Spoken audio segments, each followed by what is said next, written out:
So what is the wire hoe? Well, it's a hoe that's been around for a very long time. I've seen examples of it more than 100 years ago.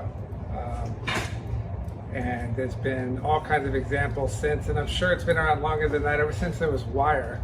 Maybe even since there was some way to make it, without wire. I don't know. But it's such a simple hoe. But there's only certain places you can use it. It's just a piece of very, very high carbon wire, and the carbon is just what makes it very firm, right? So it's that wire you bend and doesn't want to go back, right? It's just very stiff. And it doesn't need sharpening. It's not a hoe that needs sharpening. And the way you're going to use it is with thread stage weeds.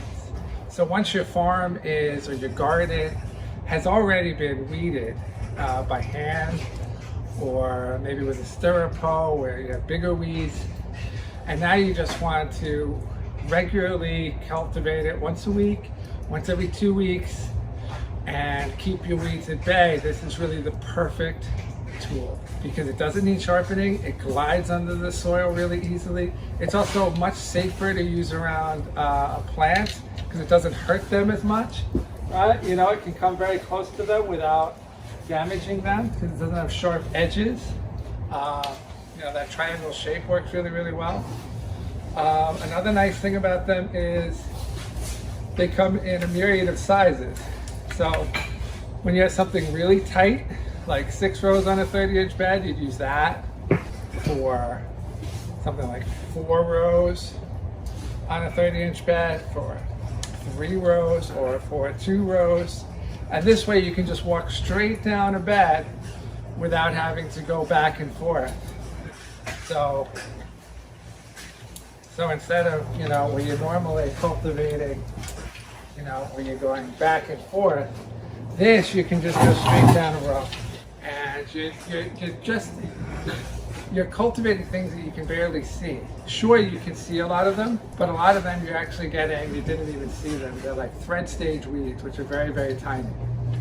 And it's just a great, great tool. You can see I just got a few little tiny weeds in there. And it's just one. You want a slew of hoes, like a stirrup hoe and other hoes, but this is one really, really important one to have. And I do recommend having more than one size wire so that you can use them in between different plants. A magnificent tool. We use this one probably 90% of the time because most of the time we're not having big weeds. When we have big weeds, we're going to walk around and spot cultivate. But to do the whole surface, we're going to use something like this in between crops while things are growing. So that's the wire hoe. Thanks for watching.